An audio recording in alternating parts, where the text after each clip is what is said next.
Hello and welcome everyone to our CRE HSE collaboration for International Men's Health Week 2020, where we aim to raise awareness of preventable health problems and present a snapshot of some of the issues encountered.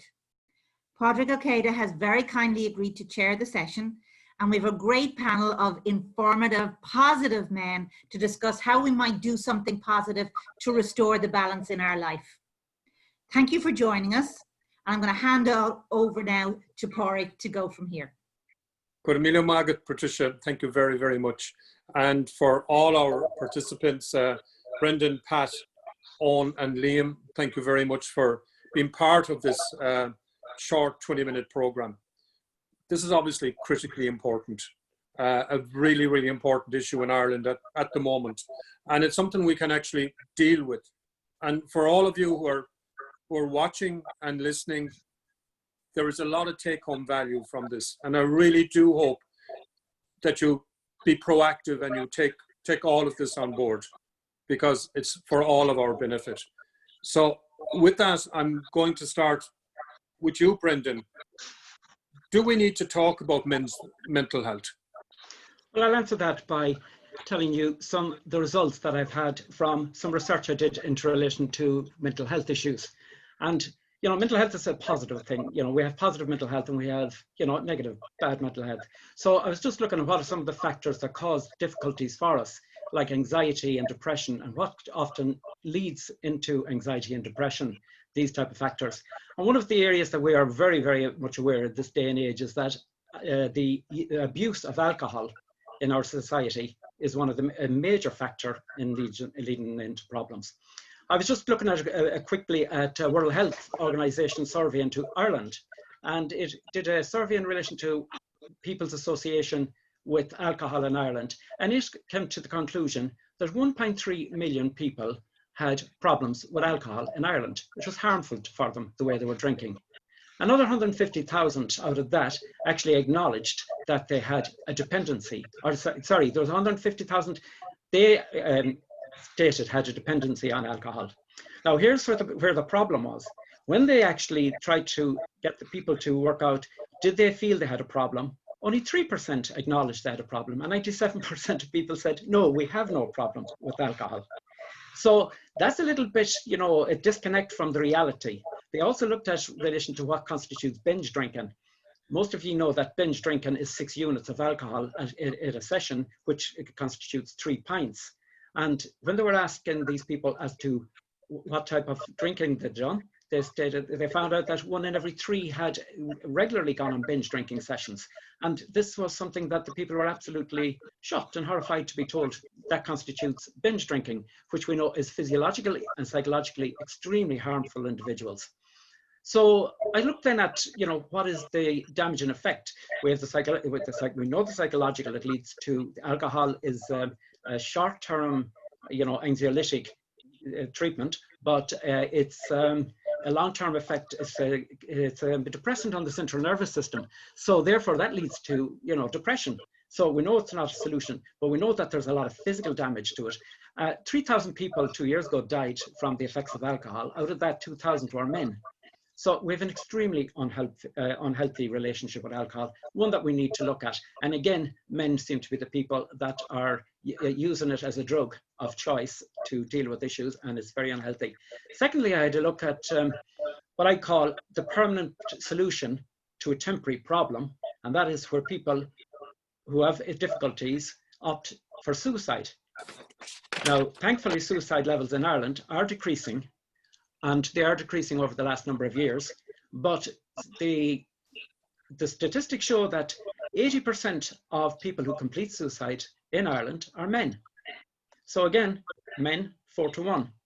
So it's definitely a problem. I just had a quick look worldwide and seen that it's actually the same in the United States and in Northern Europe. It's frightening when you think of it, that 80% of people who commit suicide are men. So the in relation to that, I also, when I delved into the figures, I found that we unfortunately seem to see that in people who live in rural communities, and mainly on the western seaboard and the northwest of Ireland, there was a disproportionate number of suicides. We had 17 suicides to every 100,000 the population in that area, whereas on the east coast of Ireland and the highly densely populated areas, we had only 4 in every 100,000. So that's something that needs to be explored. Is it to do with isolation? Is it to do with the fact, you know, I'm sure suicide is a multifaceted area that we need to discuss. There are many causes to it, but I think it's something that we need to look at as the isolation and the rural communities, and maybe it's something that needs to be focused on. What do we do with that? So in answer to the question, do men have a problem? Yes, we have a problem. We do need to talk about our mental health issues. And what can we do about it? I would say talk, talk, talk. We need to verbalize, ventilate. We have the pressure accumulating inside. It's like a pressure cooker without a safety valve. We have no way of letting off the steam. So when we have some way of letting off steam in a positive manner, and I say a positive manner, one is to verbalize, ventilate, talk. So what do? We talk to somebody that we know. We talk to family. We talk to friends. We talk to people that we work with. I suggest you talk to professionals. These people are all there and available for us.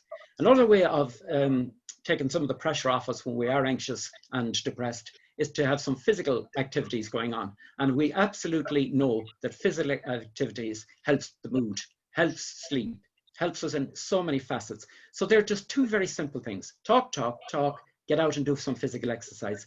And there are two positive ways for men to start dealing with what is, yes, a problem that we have.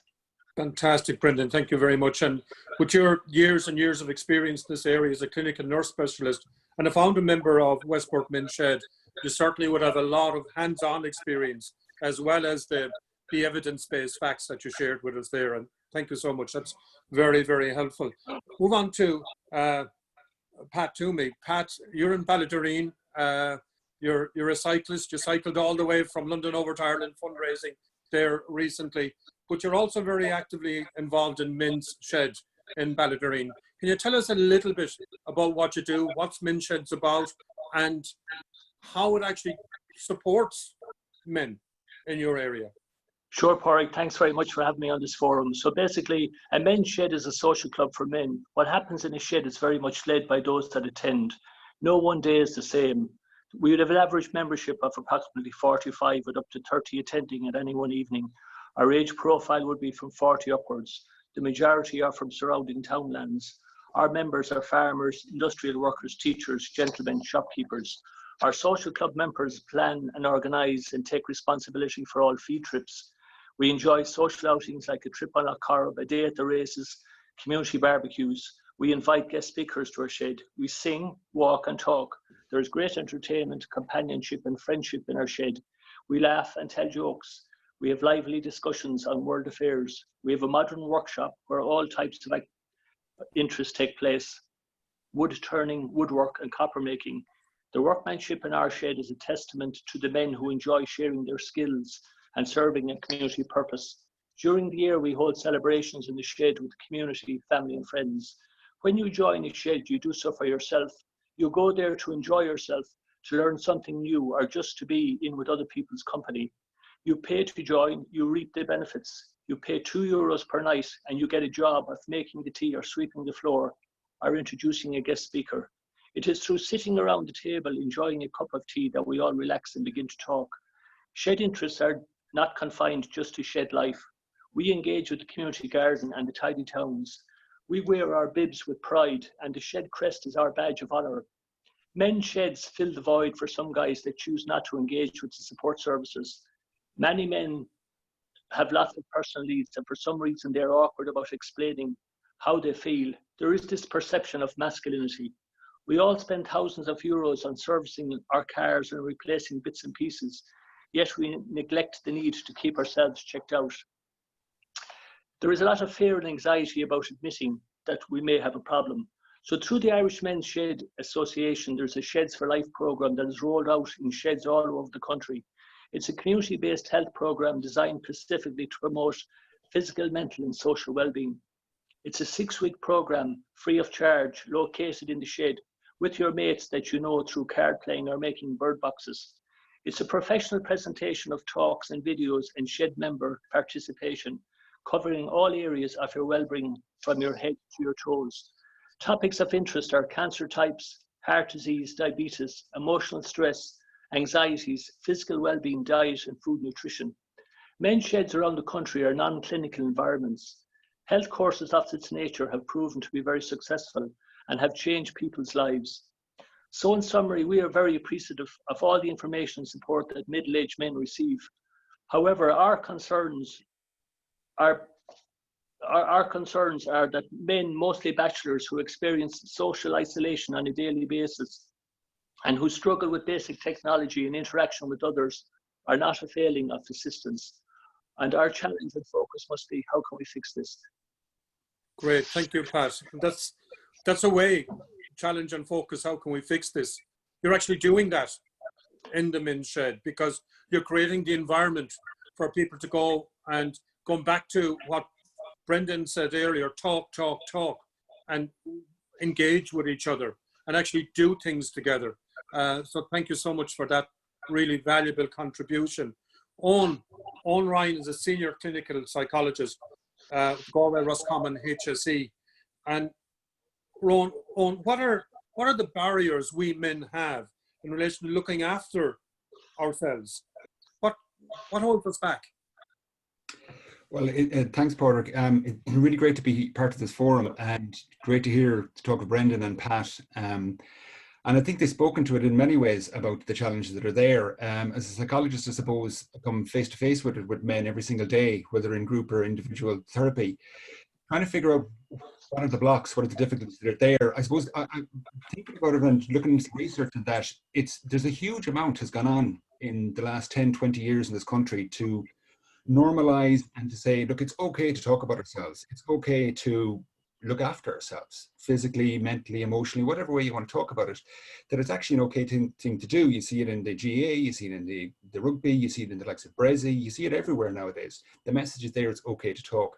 But yet, there are still barriers that are there. And what we look at now within the research is a lot about it is about stigma. And it's about stigma within ourselves.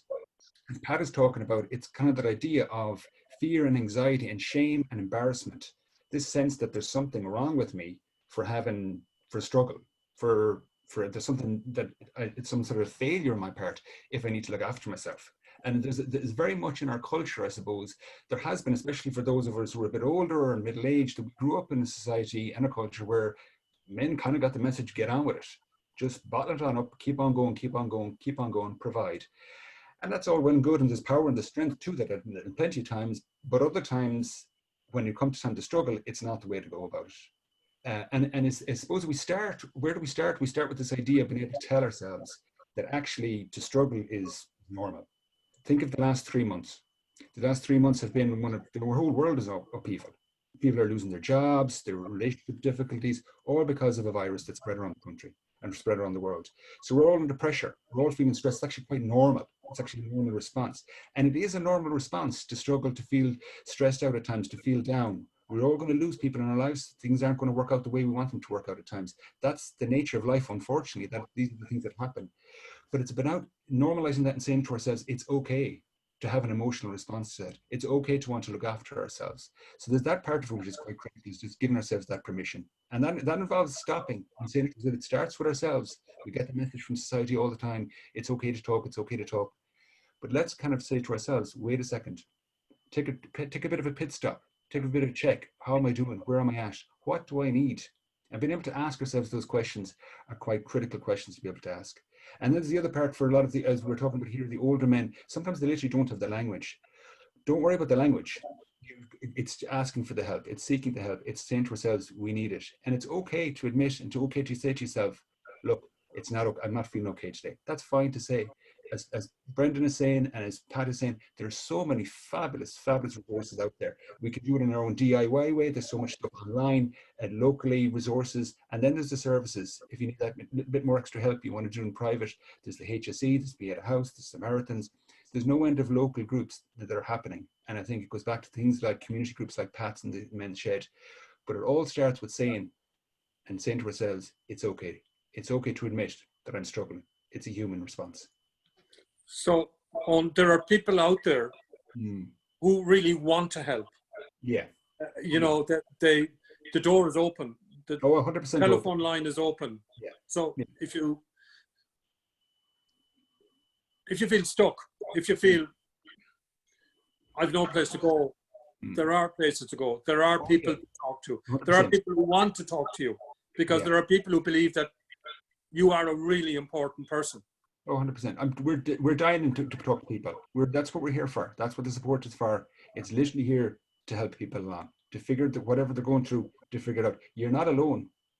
We can't say it's not like the past where there was literally no supports. There now are supports, and they're out there. I know at the end of this kind of webinar there, I think they're putting up a list of the different types of supports. So that I encourage people to check those out. Fantastic, thank you.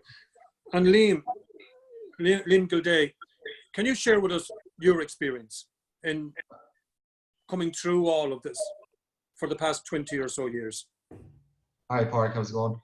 Thanks for welcoming me to this platform. It's great to hear the lads before me. I suppose I'm coming from a point of view. I've had mental health issues for 20 years, and I suppose I would have finally got a diagnosis in 2013. I got a diagnosis of bipolar illness.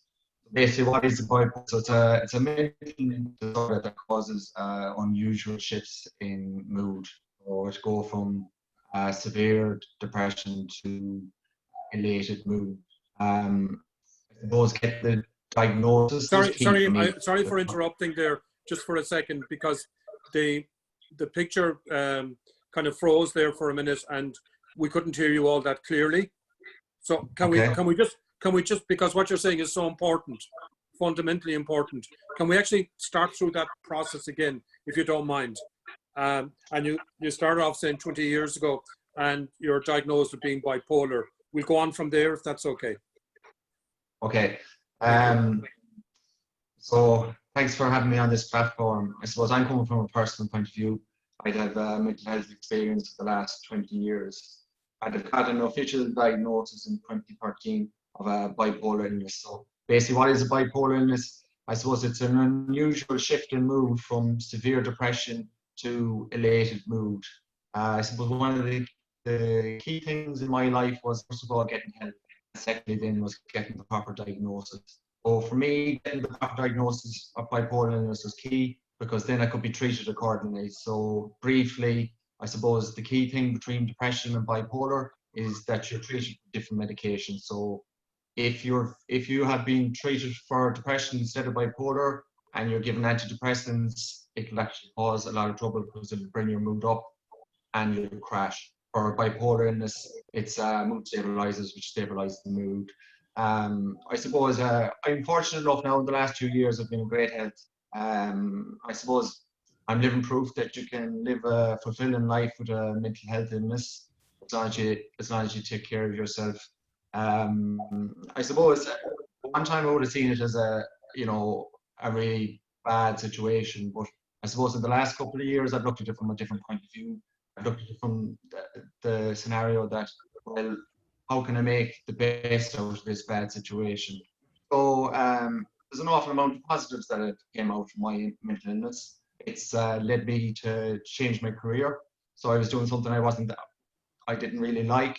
So now I'm working in the health sector, helping other people. It's led me to doing podcasts, writing a book. And I suppose it's just opened up so many opportunities. So it's always seen, mental illness is always seen as from a negative point of view, but there's so many positives. When you come out of, I suppose, like yourself, when you come out of 20 years of mental health illness, you'll have a great self-belief and confidence about you that any obstacles that you do come up against, you can always say, well, look, if I came outside the 20 years, the right side, this won't cause me too much anguish. I suppose what I'd be saying really is, at the end of the day, it's every person's responsibility to get help. And unfortunately, there's only one person that can do that, and that's yourself. But I'd be saying to any fella listening here tonight that, I know it's with the stigma and everything, it takes a person to be brave. But if you look at it from this point of view like that, you're probably only one phone call away from a new life. And in an overall sense, I just said, look, if I could do it and come out the right side and actually live a fulfilling life, and there's no reason that anyone watching in here tonight can't do the same thing. Or like Brendan was saying, you know, probably the one way out is talk. That's really motivating and inspirational, Liam. Thank you. I want to ask you one question. Was there any one thing or one time that turned your mind around to say, look, I'm going to make a go at this. I'm going to make a best shot I can to rewrite the book, as it were, to reinvent myself? Yeah, I suppose, look, it wasn't, it was a bumpy road. I got the diagnosis in 2013 and made a couple of poor decisions then coming off medication. And so I was in the system for about 5 years, in and out of a daycare centre there in Claremorris. I was fortunate enough to get the help. And I suppose, like, you know, the care there was at such a high level, and the professionalism was just so high that they kind of gave me the stepping stones to improve myself. So they kind of allowed me to be an active manager.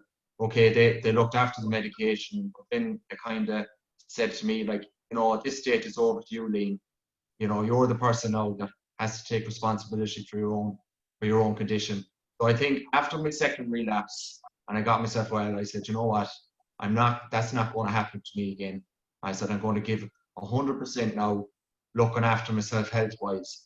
And funny enough, once I started looking after myself health-wise, every other small thing just fell into place. So it was very simple in the end, was to get advice, and more importantly, to listen to the advice. Fantastic. And Brendan or Eoin or Pat, is there something like you'd like to come in on to add to that, or to add maybe an extra dimension to that for people who are listening now and they're saying, look, we've heard Liam's story and they can relate to that. Is there something else we can say that actually going to help them? Pat, you want to come in? Yeah, so our experience would be, we would have had, let's say we had Andy Morden and Shirley McDermott in to talk to our guys in the shed. So there were two iconic sporting figures, had very successful careers, but yet they had highs and lows.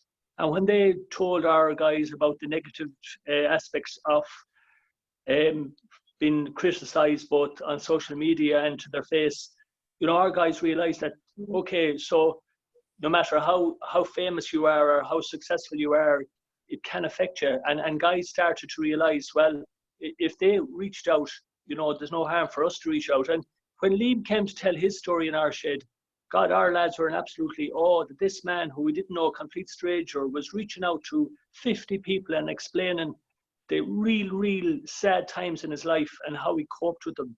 And we were so grateful to Liam for sharing his story, because it is through forums like guys coming into the shed and pouring out their souls to complete strangers that it encourages other people to actually take a step forward and say, you know, I think I need to get help here. Okay, great. Just, if it's okay to say something for a second. Liam, one of the areas that I was very much involved with during my professional career was bipolar and people with bipolar illness. And just for people to understand, it is simply a chemical imbalance. And one of the amazing things is that Professor Scow, who I happened once upon a time to have the pleasure of meeting, found that by using a natural substance from the earth, a chemical, lithium, and in actual fact, by taking that substance, it helped to restore equilibrium to the vast majority of people. So there's no huge mystery. It's like slight, if you have diabetes, you have a deficiency in insulin. If you have bipolar, sometimes it's simple as using a chemical. Now, Eoin will say that's not the facts, that's not the whole facts, and I agree with that, but just to demystify it, and like Liam, you know, it's all about avoiding stressful situations and not taking on too much stress and things like that to activate. But it just shows you how delicately balanced all of us are from a chemical perspective, that a substance like that will actually help. Now, I know Eoin from the psychological perspective will say there's so many other facets to it, and I would agree with them, because I was able to straddle both sides of the spectrum and work in both areas. But I think we all agree that there's no great mystery to it. There are many different ways of dealing with it. But Liam, I'll just say one thing. A lot of people I met who are bipolar were the brightest people I've ever met and had the pleasure to meet. And I'd say you're in that category. Thank you. Eoin, do you want to come in and just say a few words, and we need to start wrapping up then? Yeah, I think I'd really just like to echo what Liam's saying. I think the point in many ways is that and what others are really saying is that to struggle, to suffer, to find challenges, to experience challenges and difficulties, that's just part of life. And some people experience it more intensely than others. There's no doubt about that. I can see it all the time at work. But it is about keep on going, keep at it, take that step. And as Liam is saying, it's the bravest act is to open our mouths and say, I need a bit of help here, or I'm struggling, I'm not having a great day. Whatever it is, it's that act. It's an act of real courage and strength and bravery to say, look, this is where I'm at right now. I need a bit of help. Well, that's fantastic. All the lads are saying. The outcome, and I can testify it in terms of all the work that I do with men as well. It's the same thing. Get out there and talk. Yeah, well, Eoin, I'm glad you're the final word there, because the HSE in the West are very, very proactive, reaching out the hand and saying, look, let's help. We will do what we can to help you, because Absolutely. We value you as an individual. Yeah. And we do. You who's listening and watching this tonight or today, you are important. Very, very important. So talk, as Brendan said at the very beginning. We're going to wrap it up at that. But Brendan, Pat, Eoin and Liam, thank you so much, because I believe you're making a big, big difference to a lot of men's lives. And God knows we all need it, because there are times, every one of us, not just the Gaelic football stars, all of us are down in the trenches. And if we do that, I actually think we can get out of those trenches. So we are. Trish, over to you, and thank you so much in facilitating this. And I'm sure it's going to make a big difference to men's lives. Thank you. And thank you all so much for joining us. It's been a really important session. To Pádraig for chairing, to Brendan, to Pat, to Eoin, to Liam for sharing your experience. Thank you all for your participation.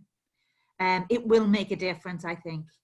Don't forget to tune into our website on Cree for lots of great resources, and watch to the end here now of this video for more information on useful websites and phone numbers. Thank you for watching.